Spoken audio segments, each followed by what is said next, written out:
I'm not where I want to be, and I'm not where I want to be in yoga, nor am I where I want to be in my abilities as a trial lawyer, nor am I where I want to be in my ability as a husband, as a father, as a person. I told somebody yesterday, I think, whoever wants to be as good as they're going to get?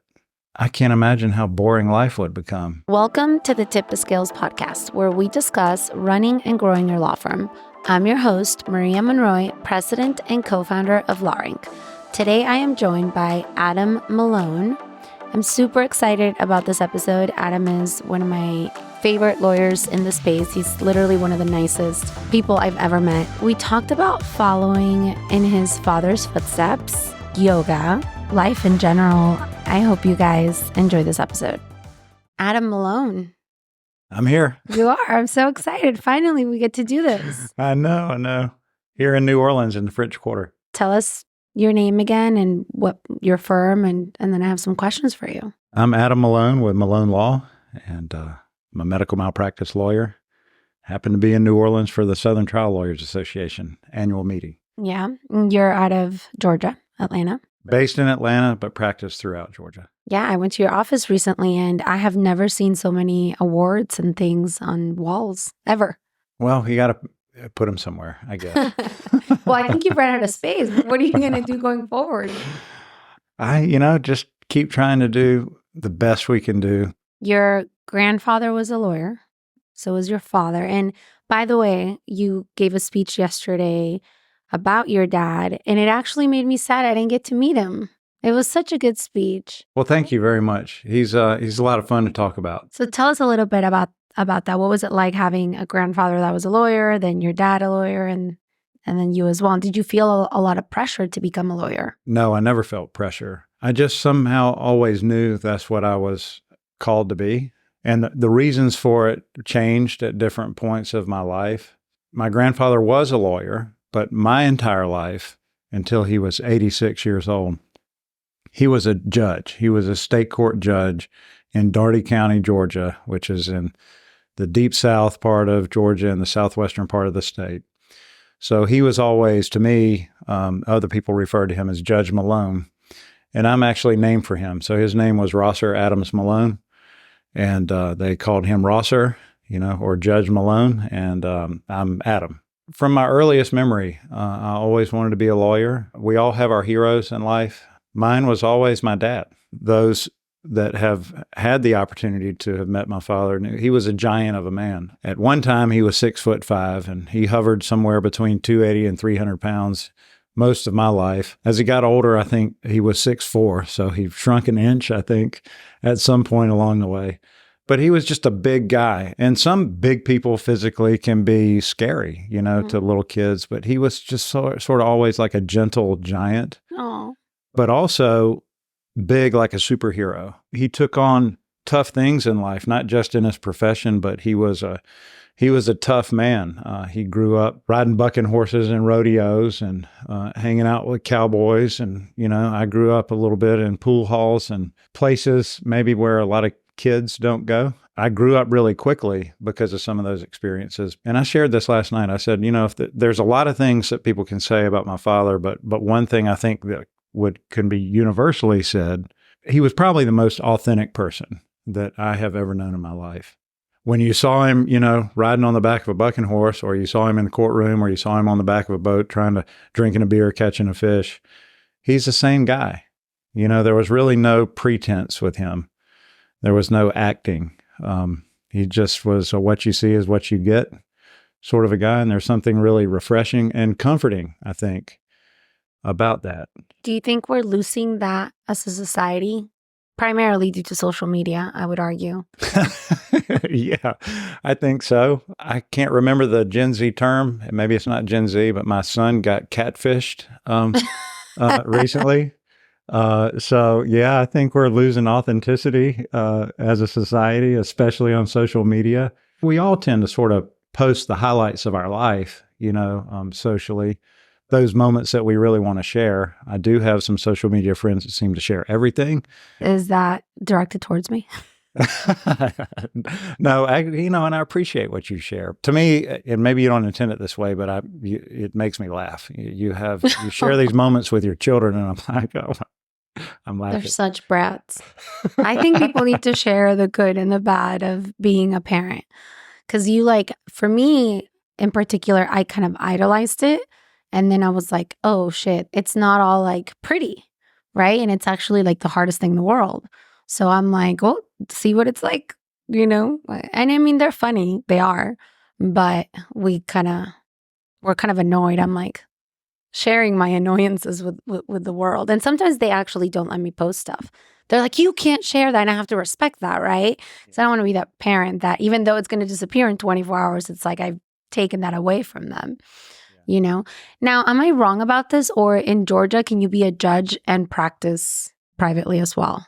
I don't profess to know the rules, but there are some part-time magistrate judges who practice part-time as practicing lawyers, and they also fill in part-time as magistrate judges. That's crazy to me. Yeah. That's and nuts. And there might even be some probate that work that way too. I'm not real sure. And magistrate court is a court of limited jurisdiction. So there are certain things they can't do. I do know they sign criminal warrants, arrest warrants. They also handle civil dispossessory cases or evictions and things like that. They handle civil claims less than $25,000, I think it is. And they don't have juries. In Georgia, at least, if there's a right to appeal from a magistrate judgment, and I think it goes to the Superior Court. I've never personally filed a civil case in magistrate court. So I'm not the best person to talk to you about that, other than I can answer the question you asked. And I just think it's nuts. I don't think that happens anywhere else. Okay, so in terms of handling med mal cases, do you also do like your typical single event PI or no? Or you're just all med mal? Oh, I do. Throughout my career, we were talking earlier, I'm a licensed private pilot and have been for 35 years. I started flying when I was 15, licensed when I was 18. I'm 51, so I have to do the math. So I've handled aviation crash cases, and certainly I'm a trucking lawyer, just like the rest of the trucking lawyers out there. I do catastrophic cases. We handled the courthouse shooting case that a lot of younger folks probably don't know about, but back in 2005, there was a guy on trial. He escaped from a deputy taking him to court for his second trial, actually, for rape. When he escaped, took her gun, shot her, and went in the courtroom and shot the court reporter, the judge, another deputy, and then after he escaped the courthouse, a customs agent. And we handled that case representing the widow of the Superior Court judge that was killed. So I'm passionate about anything done wrong that needs to be made right. I think that maybe I've just developed a reputation in the area of medical malpractice because those cases tended to go to trial. Today, 100% of my caseload is medical malpractice. The ones that you're handling personally? Yeah. And I handle all the cases in my office. Oh, you do? Yeah. Wow. I have more questions about your dad because I find this fascinating. Uh-huh. Did you feel a lot of pressure to fill his shoes? Because his reputation is like, so is yours, but his reputation is like, I hear about him left and right. It's hard, to not compare. Where am I compared to where he was at the same age, and where am I when I finished law school compared to where he was, but things are so different, and I shared some of this last night. My grandfather's life compared to the life and the times that my father and his career took him through, compared to the life and times that exist at the time of my career. They're all different. The challenges are different. But I will tell you this, the year before I ever started law school, that was a defining period of my life where I literally grew up, and I was 23 years old. Prior to that time, I measured how I felt about myself by comparing myself to others. And, through a series of a lot of growing up and suffering and, being disappointed and that feeling of I don't quite measure up, I think I came to a place of being sick and tired of feeling that way. And something happened where I decided that I would compare myself today to the best version of myself I thought I could become. I started asking myself a question that I had never asked myself before at the end of each day. And that was, is there anything that I did today that I could have done better? I really started to break life down into very small increments of time. Sometimes one moment to the next, but really ultimately measuring it just in 24-hour periods.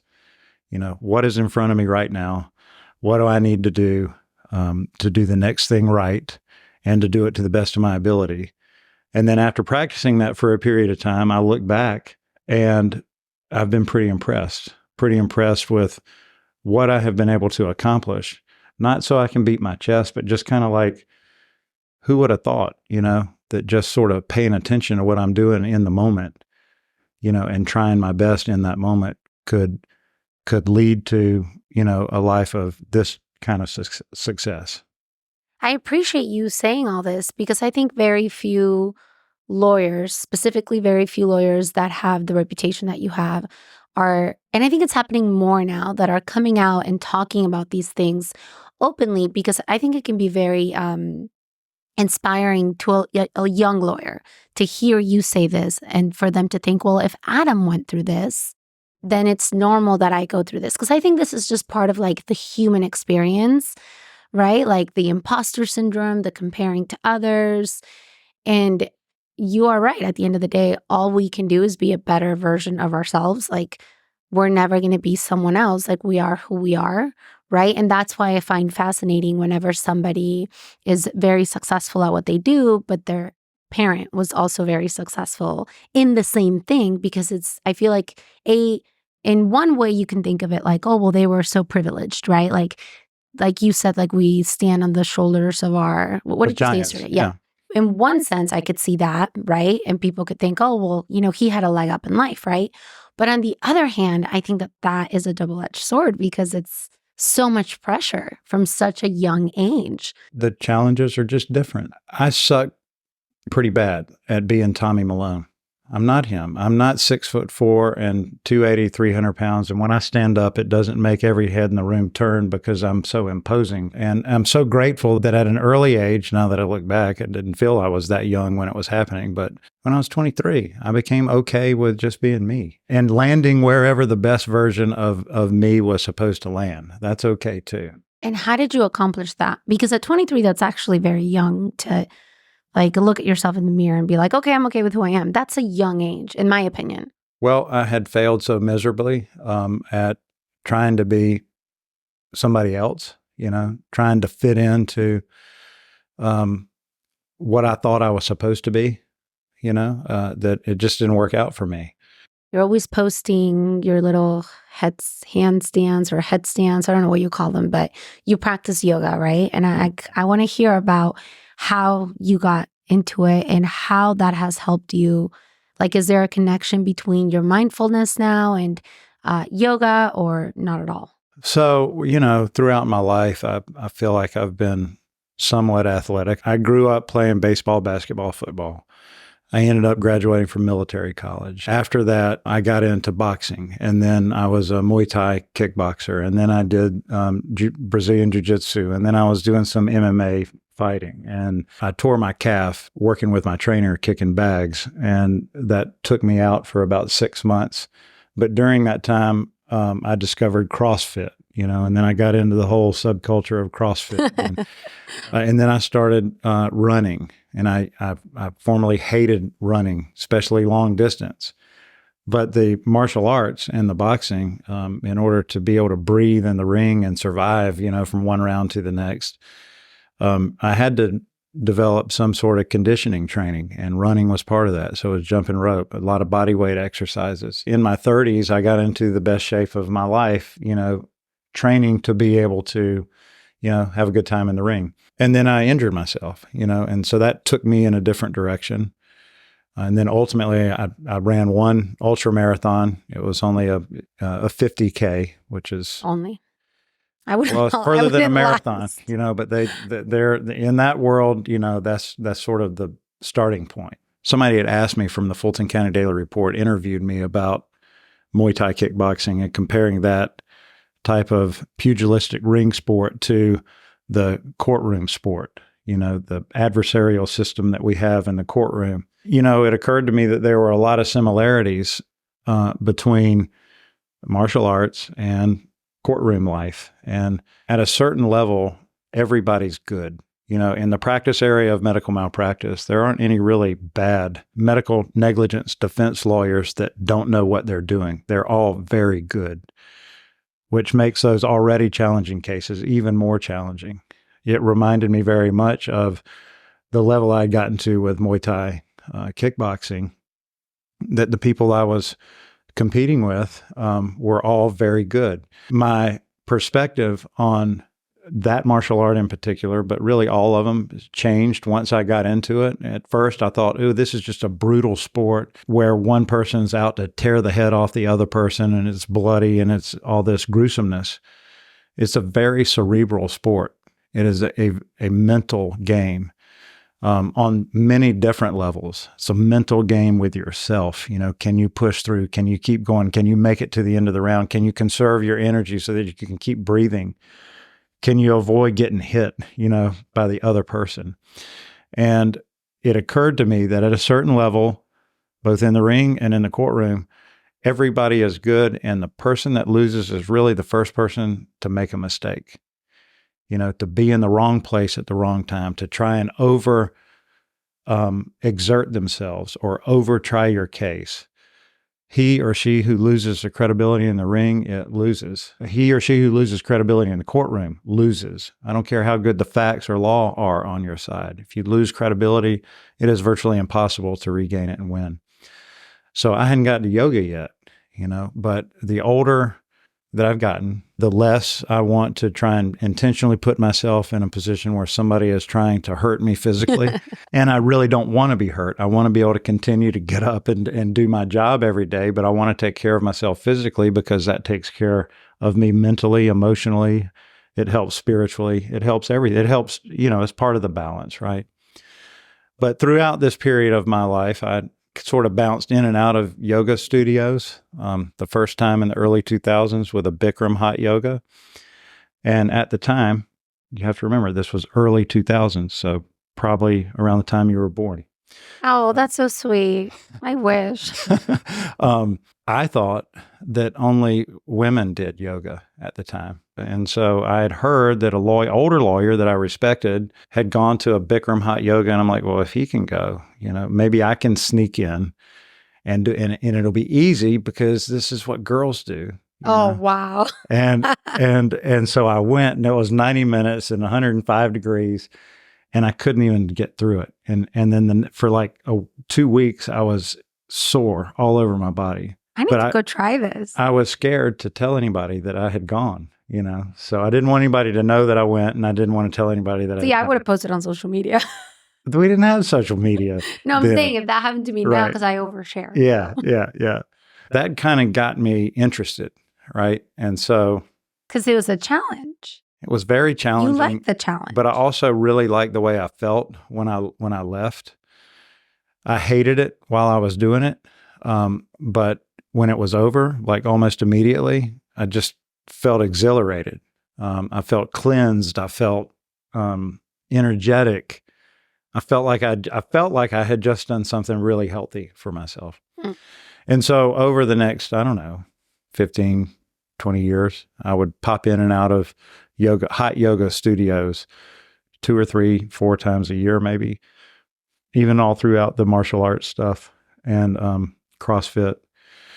But it was in November of 2022. I was invited to join a group of my friends that relationships I developed through the Spence Trial Lawyers College, and went to Nestor, Costa Rica. And I had sort of fallen out of a regular routine of taking care of myself physically. I'd gotten fat, and I feel like I was fat. I didn't feel good. I wasn't comfortable in the clothes that I wore. A few weeks before I turned 50. Okay. And so when I left to go, I felt like I always do. I'm out of breath. I can barely keep up. I'm grateful for the work that we get to do, but I put so much of myself into it that I'm never caught up, and I just don't make time to breathe. And I felt like I only breathe from here to here, from my mouth to the top of my throat, and I'd never really take a full breath. And I woke up late the next morning that I'm supposed to be going to the airport to get on the plane. And I'm like, well, this is a sign. I'm not supposed to go. I don't have time for this shit, and I don't need to be going to Costa Rica, to hang out in the jungle and surf, in the ocean. But I had committed to go. Like I'd been invited to go 4 years prior to that. And every time planned to go and then just canceled because I'm busy. So long story short, the whole way to the airport, the whole way on the airplane, I'm doubting myself. I'm saying, what am I doing when I land? And I'm like, oh my God, it's going to be a 3-hour ride from the airport to the place we're supposed to get to. And I don't have time for this, So anyway, I push through, I get there. And we all circle up when we meet in a yoga shala, and Tyson says, let's set an intention for the week. And I'm like, okay, I'm gonna get into this. I'm here. I'm gonna be present. So we go around and we share a little bit about what's going on, WGO, what's going on with me, with you. And I shared that thing about, I feel like I'm just out of breath. So what's my intention? I want to breathe. I want to learn how to breathe in this week that I'm going to be here. I want to learn how to breathe. And I really focused on that. And what I did during that week was I did yoga every day and I surfed. And we met and we worked on our cases and we became better people. We became better lawyers, helping each other. But those are the two things I did consistently every day. Have you read the book Breath? No, but it's on my list. He's big on expanders for kids, like expanding their jaw. So we did that for our boys, not for our daughter just yet. We tried and it didn't work. She wanted it out, so we took it out. But yeah, it's on my list too. I want to read it. So I came back and by accident discovered a form of yoga I had heard of it, but didn't remember that I'd heard of it. And so I didn't know anything about it. What's it called? It's called Ashtanga Yoga. Ashtanga. So what's the... Which is really, in my view and opinion, the original yoga. And from it, all forms of modern yoga have sprung. There would be some who would differ with what I just said, but really it all comes from Krishnamacharya, who taught 3 or 4 different really important people in the world of yoga.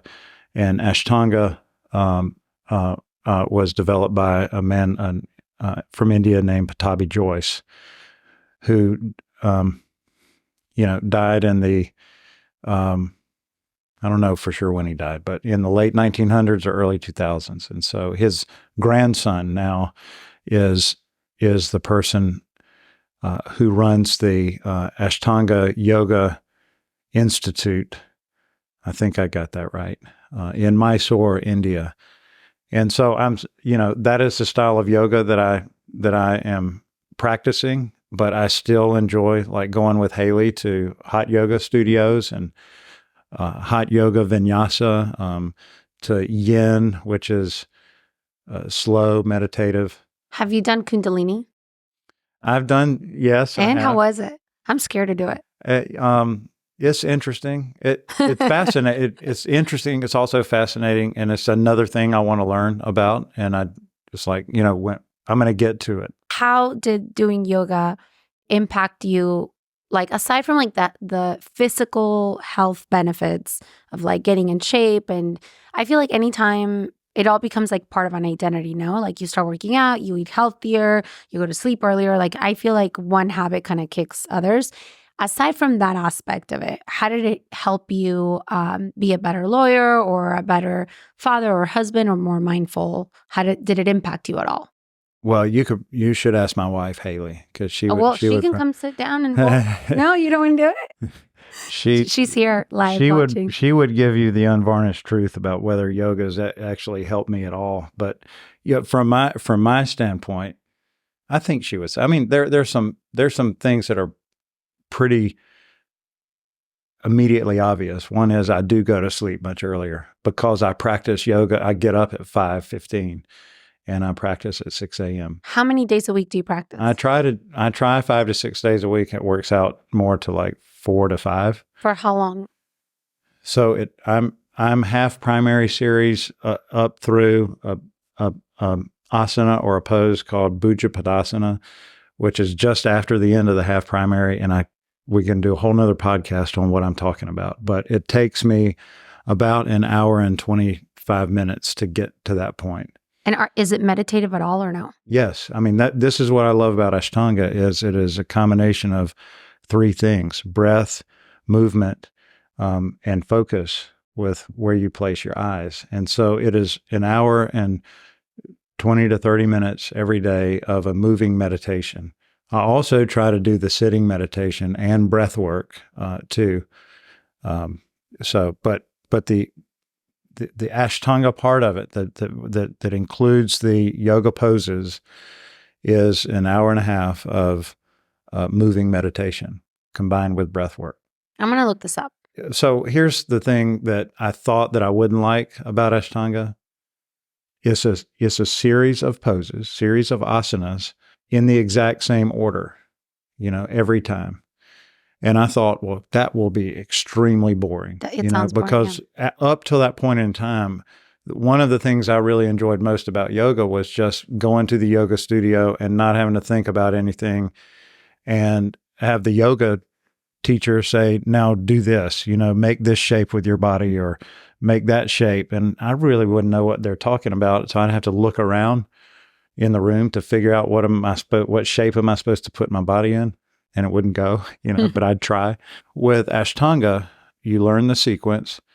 And what I find is when I go to a shala or a studio, I like the energy, but because I'm so into, and everybody in the room is so into moving through the process, you don't notice the people next to you or even that might be in front of you. I don't notice what they're doing or where they are in the sequence. But you do draw on the energy. And the instructor in the room is there to help assist with adjustments for alignment and even to give you some pointers about how to get into a certain posture, which is extremely helpful, and how to get into it safely. But you practice alone as well, right? So in Ashtanga, I can take with me everywhere. I brought my yoga mat with me. I can do it in my room. I can go out to the park.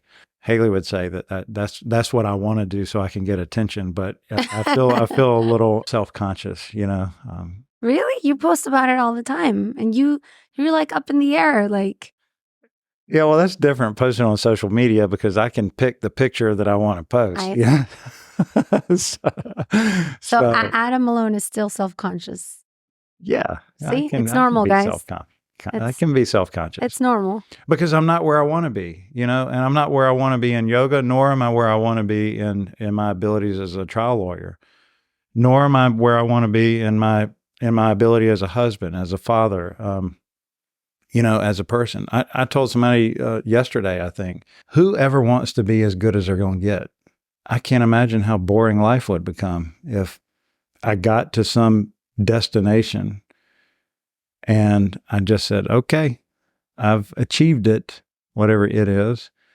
And I just stopped trying to improve. That doesn't sound very human, in my opinion. I think we're here to be able to grow. I do too. Personally. Some people might disagree with me, but I think some people do pursue a destination. And once they get there, they're very disappointed. That's the problem. It's just not part of the human condition to be like, oh, let me do this and then I'm good. That it doesn't work that way. All right. Well, is there anything else that you want to share or talk about? Oh, I'd share anything you ask me, but this is probably enough for your listeners. All right. Well, thank you so much. This was great. I know you're so busy and you're like ready to go, but I really appreciate you. I'm happy to be here. And thank you so much for all you do for all of us. And you and your company are fantastic to work with. And thank you. I appreciate you being here. Thank you so much to Adam for everything he shared with us today. If you found this story valuable, please share it with someone you want to see succeed. Subscribe so you never miss an episode, and leave a 5-star review. It goes a long way to help others discover the show.